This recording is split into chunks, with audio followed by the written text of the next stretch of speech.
Welcome back to the channel, guys. I'm here with another long overdue and highly anticipated video of an official car tour. I got a new car a few months ago and it took me some time, but we're gonna finally give you guys a review of what the car is and why I chose this car, what led me to the Range Rover Sport and so forth. But before we get into the tour, before this car, I had the GLE Coupe, and then I also had an X6 before that car, and I kept them for about a year or so, but I was kind of missing the head space that I get in the backseat of this car. And I've always been a fan of Range Rover, but when the new designs came out, like the modular approach, I kind of fell in love with them. And so just switching from my coupe SUV back to a full-size SUV, I think in the future I probably will get another coupe SUV or just another coupe, but I think I'm going to keep this one for a while. Don't quote me on that. But yeah, this is my brand new Range Rover Sport. I forgot which trim, P400 Dynamic SE, that's what it is. It's not an SV, that was too rich for my pockets. That one was like 180, that's too high, but they're nice, they are very nice. But yeah, without further ado, let's get into the car tour. So the car is I think it's Fuji white with the contrast roof. The contrast roof does come factory, which is another cool thing that I like that Range Rover does. It's similar to the AMG Night package that Mercedes does, except the top comes black, whereas on the Mercedes you have to get it wrapped. It has this rose gold detailing, which I do not like. I'm probably going to opt to have it maybe just change to all black or just wrap the car eventually. And it does come with these 23-inch rims. These were an upgrade, like a $3,000 upgrade. They're nice, but I wish they were like less busy, like less spokes. So I may change these out, but I did get them painted black. They were a silver and gray two-tone color, but I had them painted black. And I don't know if y'all can see, but there's like the upgraded brake calipers.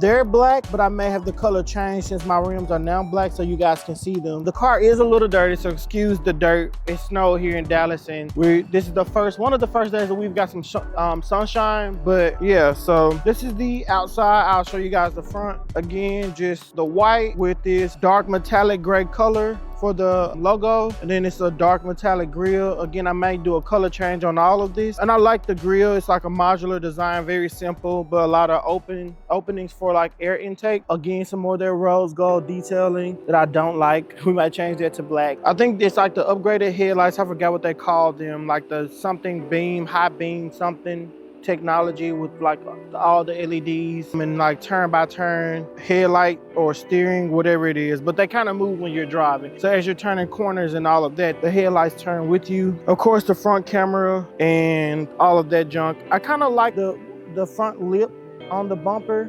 That looks kind of cool, a nice touch. But again, the rose gold has to go. And then again, the side again, full side shot, I guess. Black contrast roof, rims, more rose gold detailing. But let me show you guys the interior. So this one does have the dark red interior with black and gray. This gray contrast on the doors, like this cloth texture. I did go with the full leather upgrade on the interior. So here you have the lock, unlock details, window buttons, the power seat control, which is I think fired by the Mercedes seat control options. Before on the Range Rover, they're here at the bottom of the seat, but now the controls are on the door, similar to the Mercedes. I do have the upgraded Meridian sound system in this car, so I do like that. The audio sounds really good. But yeah, let's hop inside and I'll show you guys a full detail of the interior. Okay, so jumping into the car, this is the touchscreen. I think it's about 14 inches or maybe 17 inches. And then it's like a 12 to 14 inch digital cluster here. I'm going to start the car. It sounds really quiet, but it sounds good on the startup, but it's still kind of quiet on the interior. Turn the air on, it's kind of hot, y'all. The sun's out today, so it's a little spicy. I think my favorite feature on the interior for sure, outside of just the color of the seats will be the digital cluster.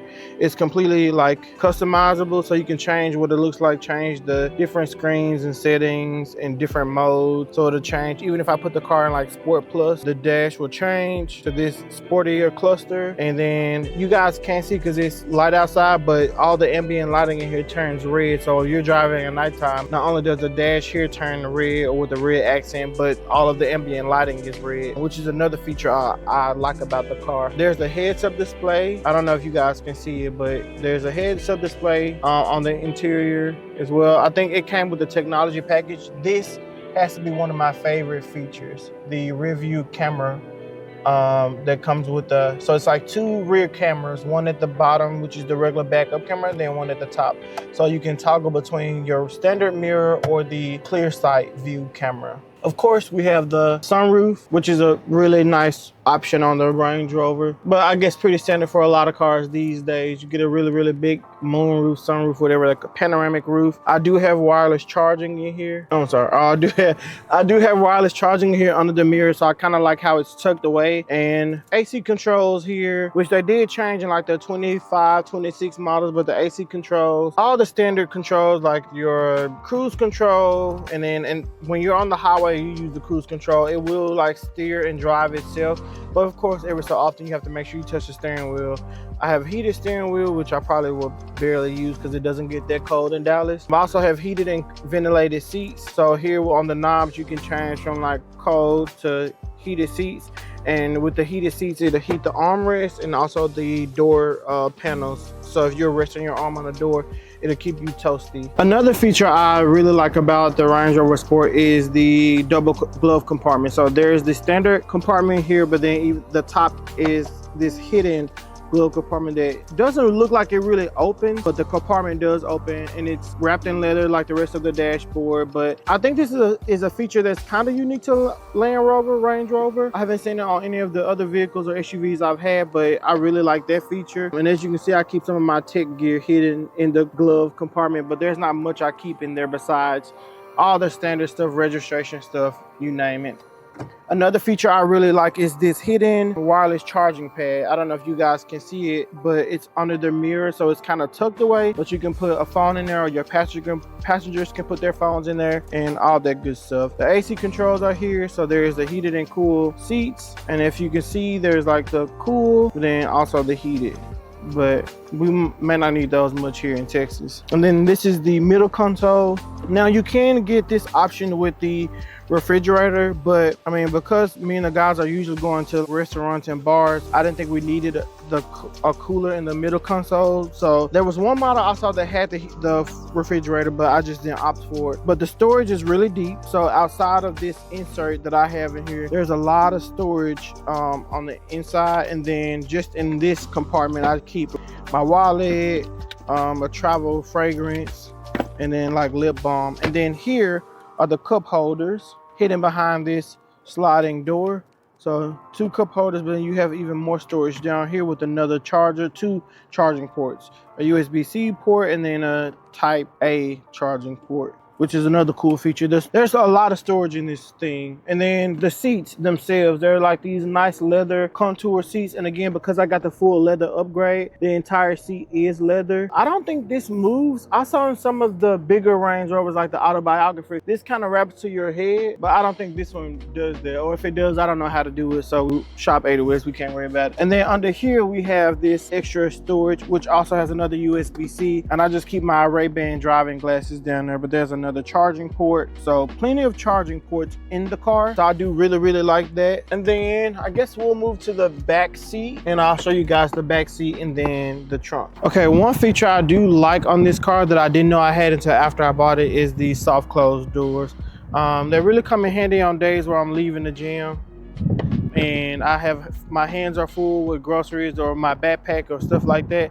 But it's a really neat feature. So a lot of times if I'm leaving the car and I don't want to slam the doors really hard, the soft closed doors come in handy. And then the back seat, of course, again, we have the seat controls here on the door, which obviously different from the front. This doesn't have any lumbar support or changing settings because the bench doesn't move, but the back part is an actual button to recline the seat. So I'll show y'all that in a minute. And of course, window control, more of that gray fabric with the Meridian sound system behind this, which I thought was dope. They incorporated their speakers into this fabric in the middle here, red leather at the top. And again, because I have the full leather detail, the door is leather top to bottom, and then just lock and unlock. And it's tricky because my nephews get back here and they're like, how do you get out? But the door handle is here. So when the first time in the car, they didn't know how to get out because I guess it wasn't obvious. It looks like a door handle to me, but to some people it don't. But yeah, so this is the door handle, and then of course more storage, and then another speaker there. And then I'll show you guys the back seat. So again, something that I do love about this car, in my X6 or my GLE Coupe, I didn't have the headroom of a traditional SUV in the back, so I did miss that. Although I love those cars, I missed having that in a regular SUV. So I have more headroom again. The sunroof does come all the way back. It doesn't open all the way back, but the roof itself comes all the way back, so you get plenty of sunlight back here. I do get my leg room back. That's one thing I lost in the coupe SUV, so now I can sit behind myself, and I'm 5'11", and this is how much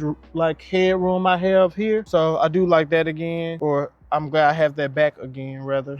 But then also the reclining seats, but I'll show y'all that on the other side. So I'll slide over, and back here you have the full AC controls, so you don't have the 4-zone climate. I have 2-zone, but you have heated and cooled seats back here. If these are on, you will have the heated and cooled seats in the back, and then you have more charging ports here, and the cigarette lighter port here, and then also the plug-in or AC control here. So I thought that was pretty neat. And then of course storage here in the back, which doesn't come up very far, but then you also have this jacket, which this attachment you can plug in different doohickeys. So you can take this out and put in like attachment for iPads, the attachment for like the rear entertainment that matches the SUV, which it came in this car, but it was gonna be more. They tried to sell it to me, but I was like, I don't need that because, you know, my nephews have iPads and my friends don't watch rear entertainment. We can just use iPads, but they do have the different attachments that you can add to the back. So this one is for my jackets or coats or cardigans, and then the one on this side is for like bags or backpacks. So I do like that. Of course, the full panoramic sunroof comes all the way to the back. It doesn't open all the way, but it, you know, again, it does stretch this far.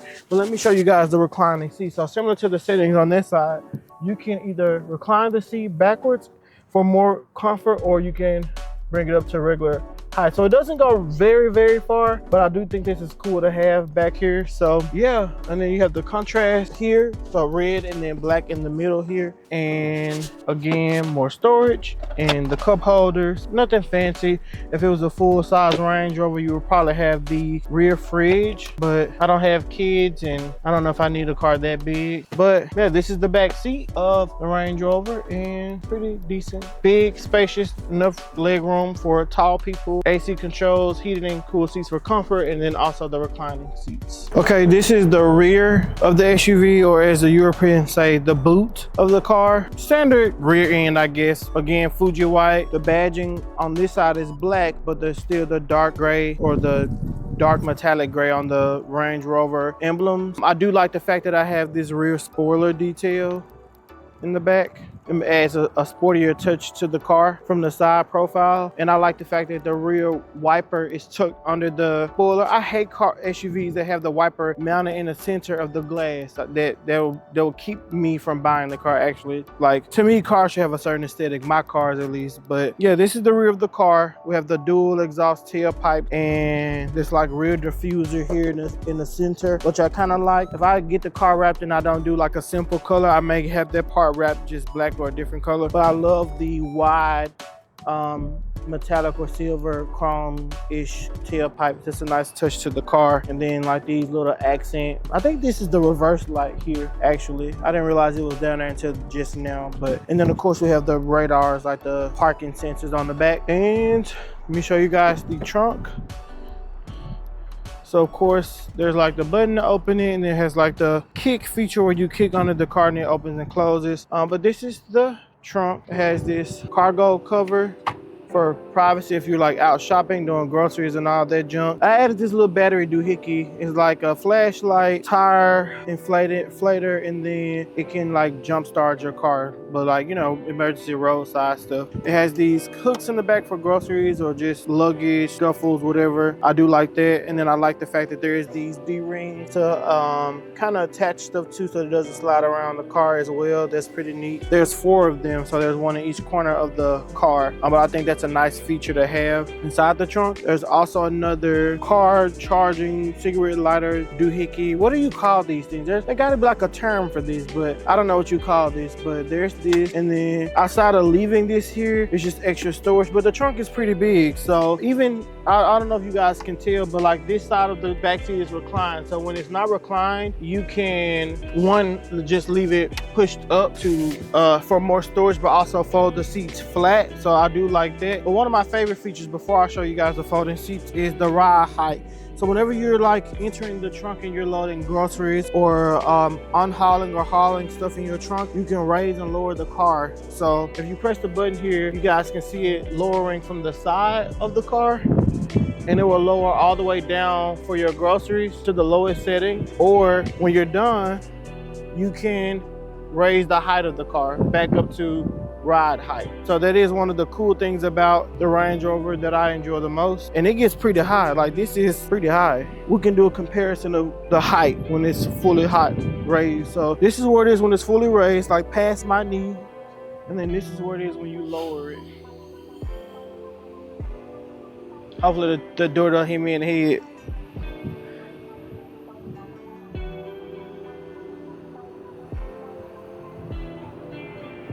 So maybe like slightly below my knee at the lip, but when it's up or risen all the way to the full height, then this lip comes up past my knee. But a cool feature to have, cool feature that I want to show you guys is the back seat. So they fall completely flat, which again I think is pretty standard for most SUVs. Even my BMW and my GLE Coupe, the seats will fold flat, but in the Range Rover it's electric. So I know in my Mercedes you have to fold the seats flat manually. You will pull a strap and they will fold down, but in the Range Rover it's electric and automatic. So you press the buttons one time and they fold flat, or you can pull them up at one time and they fold completely, or come back up or unfold rather. So I think that is a pretty neat feature to have on the Range Rover. And it's funny because they went back to the settings that we had them set at before we let them down. We left this side reclined and this side unreclined, and they went back to those natural settings based on the memory. But the last feature, and probably the best feature that this car has, which is not even